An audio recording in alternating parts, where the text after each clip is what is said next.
Hi all and welcome to this video taking a look today at the Grantham and Lincoln Railway. This line was opened by the Great Northern Railway in 1867 to shorten the length between the town of Grantham and the city of Lincoln. The line was built by Kirk and Parry at a cost of £121,533. The line branched off of the Boston, Sleaford and Midland Counties Railways line at Honington and joined the Lincolnshire Loop line at Pelham Street Junction near Lincoln. The line served the villages of Caythorpe, Leadenham, Navenby, Harmston and Waddington. As a result of the opening of this line, Honington Station was moved from its then original site to across another site at the level crossing near the station. The line was also used by the then GNR chairman George Hussey Pack, who lived at Caythorpe Hall and would alight and catch the train at nearby Caythorpe station.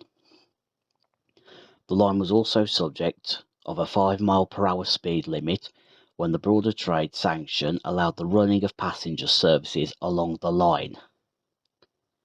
As a result of a slip providing problems at Fulbeck Bank, this was later withdrawn when it was completed and work was undertaken to address the problem by Captain Tyler, aka Sir Henry Whatley Tyler, who was best known for the Great Exhibition of 1851 and also was an engineer as well as an inspector of railways. He was involved in many notable rail incidences such as the Watton Bridge collapse and the Clayton Tunnel rail crash, which had both taken place later in 1861, where he investigated the incidences. Near Honington Station was an eastern curve, which was likely built to originally give trains from Sleaford an additional connection to Lincoln via this line. However, it is unknown whether it was built or used the curve, but by 1882 all traces of the curve were gone. The line was used as an experiment for an early form of a semi-automatic train control which was invented by Mr. Winford Briley. A 2-lever trip connected to a bell beside the cab foot on Stirling 222 number 6 and was connected by a rocker acuted by signal wire near the signals. The trial proved to be a success, but GNR chose never to install the system on either this line or any of their other lines. Passenger services along the line were around 9 services a day both ways, and only 1 service each way on a Sunday. The line was trialled for diesel trains in the 1950s, although by 1963 the services were mostly reverted back to steam hauled services for passengers, while the Grantham to Nottingham line was upgraded for the use by diesel trains. However, goods services along this line remained as steam-hauled trains.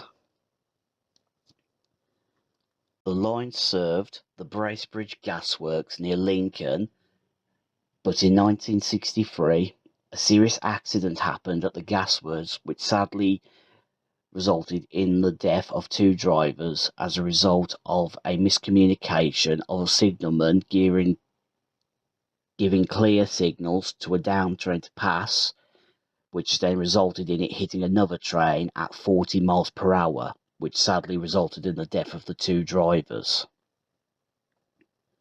The stations at Honington, Caythorpe, Navenby and Waddington were closed to passenger services, with Leadenham remaining open until full closure of the line to passengers in 1965. The goods services at all stations along the line was withdrawn, and Leadenham Yard, which was an important goods yard near the station, was fully in use in 1965 when truckloads of steel for the construction of electricity pylons in the area came into and left the goods yard. The entire line from Lincoln to Honington closed that same year, except for a stub at Honington Junction, which at 1 mile long was used for storing redundant wagons, and a short section of the line from Lincoln to Bracebridge Gasworks was still in use until the end of 1970. The line was then lifted at both ends. Let us now move along to all the stations on the line, starting at Grantham. Opened in 1854 by the Great Northern Railway and replacing the original station at Grantham Old Wharf, which was opened by the Ambergate, Nottingham, Boston and Eastern Junction Railway on its line from Nottingham in 1850. The station is today served by services to the cities and towns such as Peterborough, Nottingham, Hull, London, Doncaster and Stevenage. When the new Allington cord opened to Nottingham, it saw the removal of the track cord to Barkston Junction. Grantham itself being best known as the birthplace of the Iron Lady, Margaret Thatcher, and for its parish church, St Wolfram's Church, having one of England's tallest spires, measuring at an impressive 274 feet, being only second to St James's Church in the town of Louth, Lincolnshire, which has a spire at an amazing 287 feet 6 inches. As we depart Grantham, the alignment of the line towards Barkston becomes quite clear. Barkston. Opened by the Boston, Sleaford and Midland Counties Railway on the line to Boston, Barkston served the village of Barkston near Grantham. It is unknown when it opened, but it was said to have closed in 1955 to passengers and to goods in 1964. The station has since been demolished and the trackbed is still in use, albeit a realignment of the Allington cord in 2006 saw the removal of the line to Barkston Junction.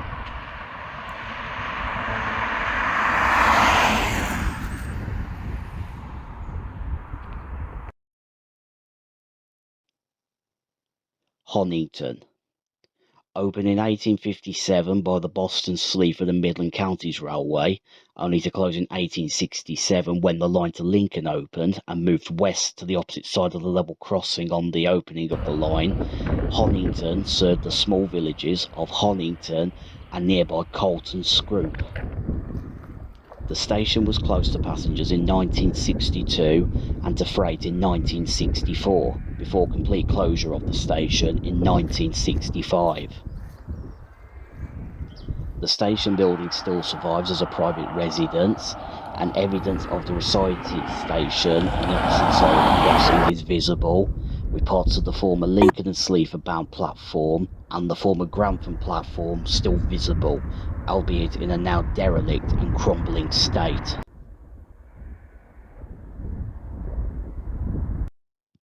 Caythorpe. Opened in 1867 by the Great Northern Railway, Caythorpe served the villages of Caythorpe and Freeston. The station and line were opened on land owned by the then GNR chairman, George Hussey Pack, who lived at the nearby Caythorpe Hall. He allowed the building of the line on his land as long as they opened a station near the hall for him and the locals to use. Open casting also took place around the site of the station and the line. Closed in 1962 to passengers and to freight later on in 1965.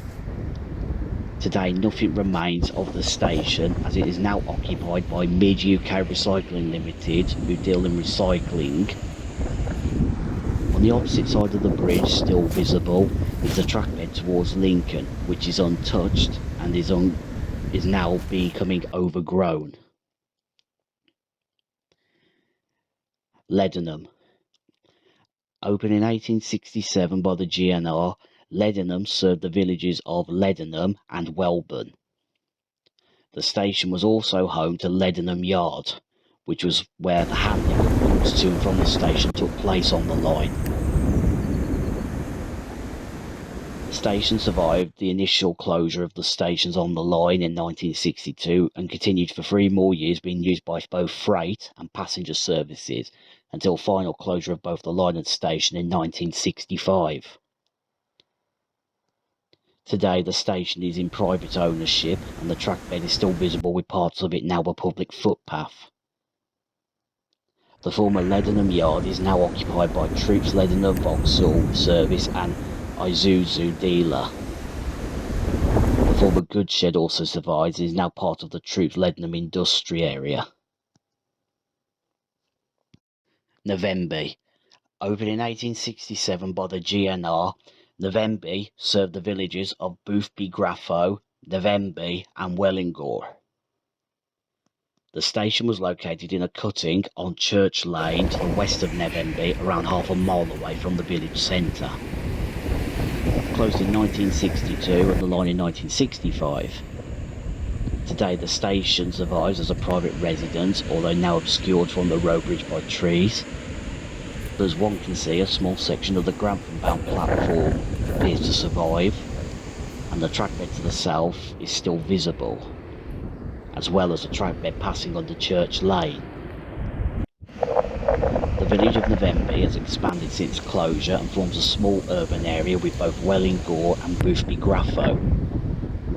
It would be interesting to have seen what could have been of this line and station if it was still open today.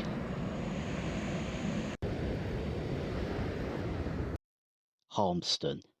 Opened in 1867 by the GNR, Harmston served the villages of Auburn, Colby and Harmston. The station closed in 1962 to passengers and to freight in 1965. Today, the station building, the station master's or crosskeeper's house and goods shed survive in private ownership, as well as a trackbed on both sides of the station, but nothing seems to remain of the old platforms. Waddington. Opened in 1867 by the GNR, Waddington served the village of Waddington, which is best known for RAF, aka Royal Air Force, Waddington.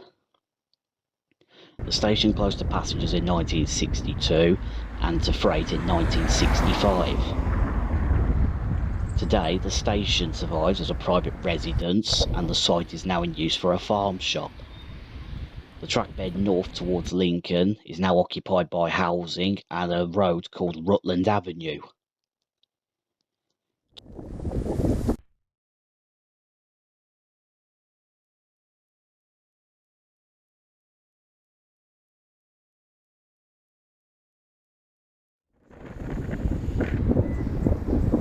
Towards Lincoln and the former Bracebridge Gasworks is now occupied by housing and road alignments, with not much evidence of the old line into Lincoln. However, at South Commons, there seems to have been some of the railway incorporated into the common, as this bridge here, carrying the A607 over the old line, forms part of the park area. The former Pelham Street Junction was the Lincoln Globe Works, which had a platform on the line for workers there, although not much appears to have been documented of this platform. Lincoln. Opened in 1848 by the GNR, Lincoln serves the city of Lincoln. Notable for its castle, cathedral, church's history, and its ties to both Roman and the historic Roman road, the Fosse Way, as well as being the county town of Lincolnshire. Lincoln Station serves cities and towns such as Sheffield, Nottingham, Grimsby, Peterborough, Doncaster, Newark and Cleethorpes. The station is also on the East Coast Main Line and has many intercity and local services, as well as it being a short walk from the station to the bus station. From this line, we have learnt about its history, its relevance to the Great Northern Railway, and the first-time railway experiments on this line, as well as the settlements around it since closure. With places like Waddington and Navenby growing in size, it makes one wonder what could have been if the line was still open today. but despite attempts to cut the journey short between the town of Grantham and city of Lincoln, it was not meant to be. Like so many skeleton routes in the county, it all reached one same conclusion, and that it was not viable at the time. I do hope you enjoyed this video, taking a look today at the former Grantham and Lincoln Railway line. Thank you so much for watching this. Please leave a like, share and subscribe, and I shall see you all in the next video. Goodbye for now.